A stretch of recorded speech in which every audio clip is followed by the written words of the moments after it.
ناگوار میں جو عنوان آپ نے رکھا ہے اس کا اپنے طالب علمانہ زبان میں ترجمہ کروں گا کہ خلاصہ یہ ہے کہ جنگ یا طبعی آفات، زلزلہ، سیلاب یا دیگر مواقع پر ڈیزاسٹرز میں انسان کی نفسیاتی صحت اور کس طرح سے اپنے آپ کو ان حالات کے اندر انسان متوازن رکھے، متعادل رکھے، اس کا خلاصہ ترجمہ یہ بنتا ہے کہ ناگواریوں کے اندر، ناگوار حالات میں، ناگوار صورتحال میں انسان کس طرح سے مطمئن زندگی گزارے اور آسودہ زندگی گزارے، اور یہ ناگواریاں انسان کو زندگی کی پٹڑی سے ہٹا نہ دیں اور ایسی الجھنوں میں یہ ناگواریاں انسان کو نہ ڈال دیں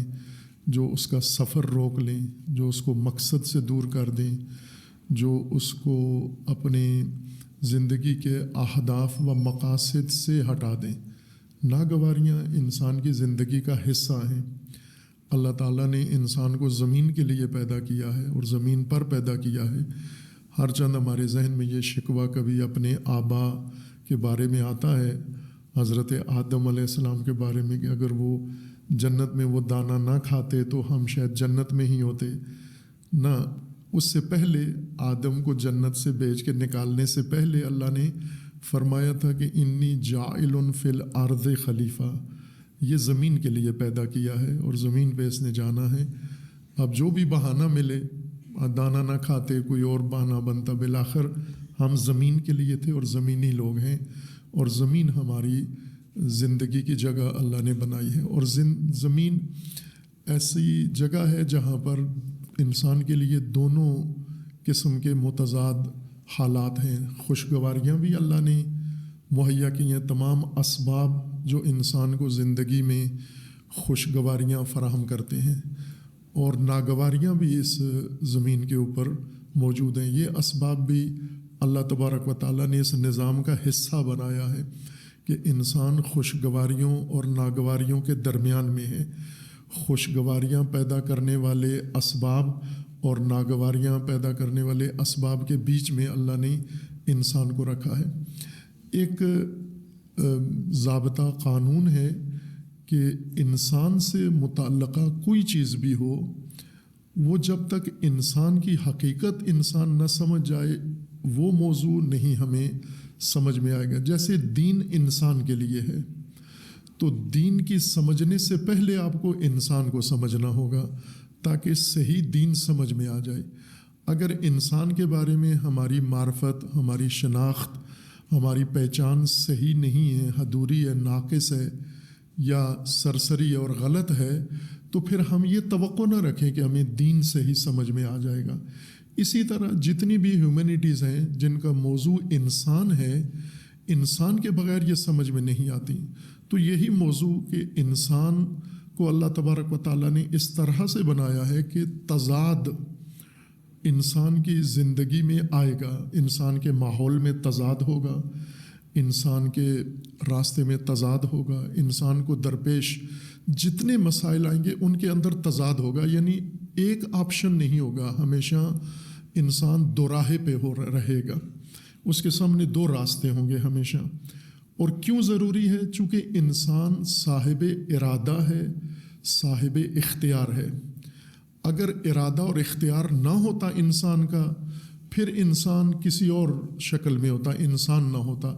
انسان رہنے کے لیے، انسان بننے کے لیے یہ دو چیزیں انسان کے لیے ضروری ہیں۔ ایک ارادہ کرے انسان، یعنی چنے، انتخاب کرے اور خود ڈیسائیڈ کرے کہ مجھے کیا کرنا ہے کیا نہیں کرنا، اور دوسرا انتخاب کرنا ہے اس نے ہمیشہ، اور انتخاب کے لیے ایک سے زیادہ راستہ ہونا چاہیے تاکہ انتخاب کر سکیں ہم، ورنہ ایک راستہ ہمارے سامنے رکھ کر ہمیں کہیں کہ ارادہ بھی اپنا اختیار کرو اور انتخاب بھی کرو، تو ایک راستے میں تو نہ ارادہ کی ضرورت ہوتی ہے نہ انتخاب کی ضرورت ہوتی ہے۔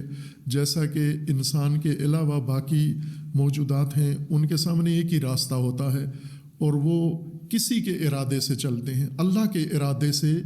تمام کائنات اللہ کے ارادے سے چلتی ہے، انسان کو اللہ نے ارادہ دے کر یہ اختیار دے دیا کہ تو نے اپنے ارادے سے زندگی گزارنی ہے، اور چونکہ انسان نے اپنا ارادہ استعمال کرنا ہے تو اس کے سامنے ڈوئل آپشن ضروری ہے، ہمیشہ دو راستے اس کے سامنے ہوں گے، ورنہ ارادے کی نفی ہو جاتی ہے، اختیار کی نفی ہو جاتی ہے۔ اس احترام ہے، یہ انسان کا احترام ہے، یہ انسان کے ساتھ کوئی ظلم زیادتی نہیں ہے کہ انسان کے سامنے دو راستے ہمیشہ ہوتے ہیں یا دو سے زیادہ ہوتے ہیں۔ یہ انسان کے ارادے اور اختیار کا احترام ہے۔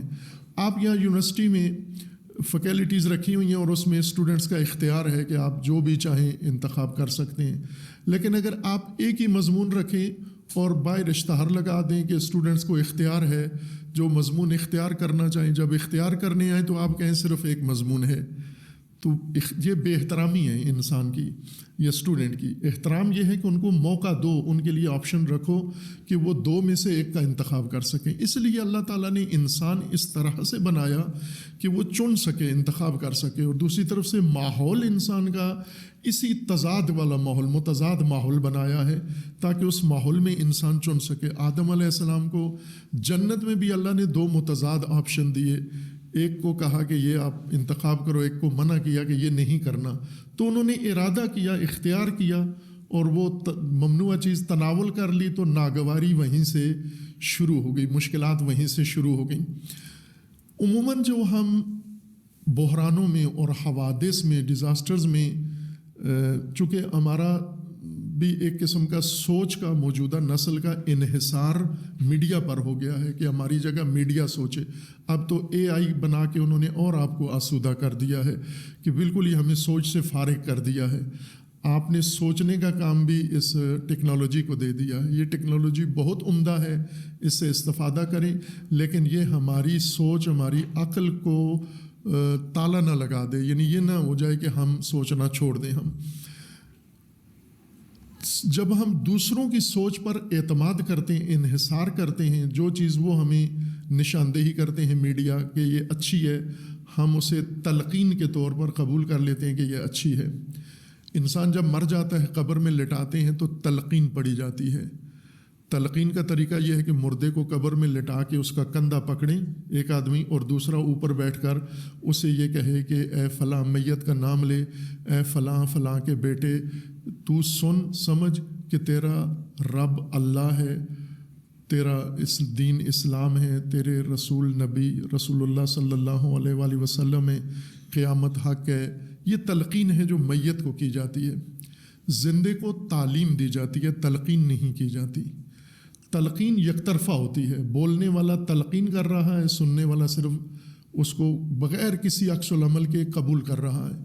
تعلیم میں انسان کی سوچ کو ابھارا جاتا ہے، انسان کی عقل کو ابھارا جاتا ہے، اسے پرورش دی جاتی ہے، پروان چڑھایا جاتا ہے تاکہ وہ حقیقت کو سمجھے۔ تعلیم، زندہ انسان کی شان تعلیم ہے، تلقین نہیں ہے۔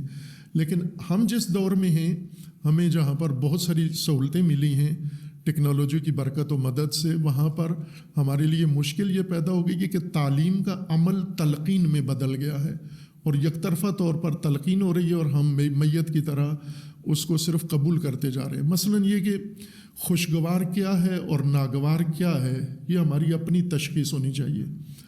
ہمیں اللہ تبارک و تعالیٰ نے یہ احساس، شعور دیا ہے۔ اسی طرح ہمیں میڈیا یا کوئی دوسرا نہ بتائے، فیصلہ کر کے نہ بتائے، ہمیں اس قابل بنائے کہ ہم اپنے فیصلے خود کر سکیں۔ فیصلے کر کے نہ سنائیں، ہمیں فیصلے کر کے جب سنائیں گے اس صورت میں ہم خود تشخیص کے قابل نہیں ہوں گے۔ میں اس کی مثال دیتا ہوں۔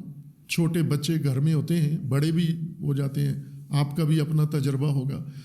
کچھ کھانا گھر میں پکتا ہے، کچھ لوگ کھاتے ہیں، کچھ نہیں کھاتے۔ مثلا چکن پکا ہے تو گھر میں بعض بچے کھاتے ہیں، بعض نہیں کھاتے۔ کوئی اور بہت اچھی چیز بنی ہے، سبزی دال جو بھی بنی ہے، کچھ ایک گروپ کھاتا ہے، ایک نہیں کھاتا۔ یہ ہمارا بھی تجربہ ہے۔ مثلا ہمارے بچے ہیں، کھانا جب لگتا ہے تو کوئی بڑا آدمی پہلے ہی کہہ دیتا ہے کہ اس کو تو یہ چیز اچھی نہیں لگتی، تو وہ اگر کھانا بھی چاہتا ہو یہ جملہ سن کے چھوڑ دیتا ہے، وہ نہیں کھاتا چونکہ اس کو اچھی نہیں لگتی۔ اور یہ اچھا نہ لگنا اس کی اپنی تشخیص نہیں ہے، یہ بڑوں کی تلقین ہے یا تأثر ہے جو انہوں نے دیا ہے اور وہ چھوڑ دیتا ہے۔ اس لیے نہ کہا کریں، کسی بچے کو نہ کہیں کہ اس کو کیا اچھا لگتا ہے کیا اچھا نہیں لگتا، اس کو چکھنے دیں، اس کو کھانے دیں، جو چیز بھی اگر ناگوار ہے تو بھی اس کو چکھنے دیں تاکہ وہ خود ناگواری محسوس کرے کہ یہ غلط چیز ہے، یہ ناگوار ہے، یہ نہیں کھانا چاہیے، چھینے نہیں اس کے ہاتھ سے۔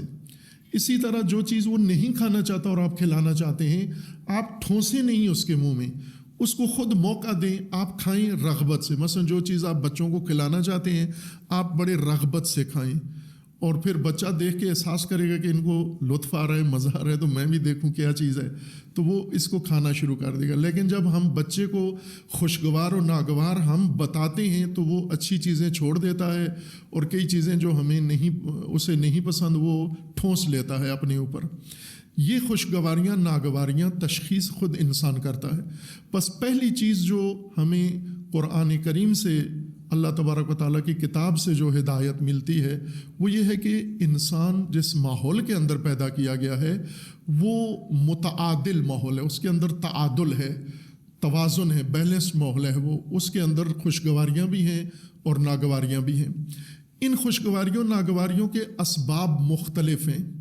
کچھ طبعی آفات جن کو ہم قدرتی آفات کہتے ہیں، جیسے آندھیاں ہیں، زلزلے ہیں اور باقی سیلاب ہیں، یہ طبعی آفات کے زمرے میں ہیں کہ آج شاید یہ بھی انسانی غلطیوں میں بعض چیزیں چلی گئی ہیں، جیسے سیلاب آئیں اور اس میں انسانی عامل کو زیادہ بڑا مؤثر قرار دیا گیا ہے۔ لیکن ہم انہیں طبعی آفات یا قدرتی آفات ہی شمار کریں، اور اس کے بدلے میں کچھ چیزیں ایسی ہیں جو جنگ کی صورت میں انسانی غلطیاں یا انسانی محرکات کے تحت بحران اور ناگواریاں پیدا ہوتی ہیں۔ ناگواری جیسی بھی ہو، ہم یہی حالات جو عالمی سطح پر ہیں، یہ جنگیں گھروں کے اندر بھی ہیں، ہر گھر میں جنگ ہے، افراد کی جنگ ہے، خواتین کی آپس میں جنگ ہے، ساس بہو کی جنگ ہے،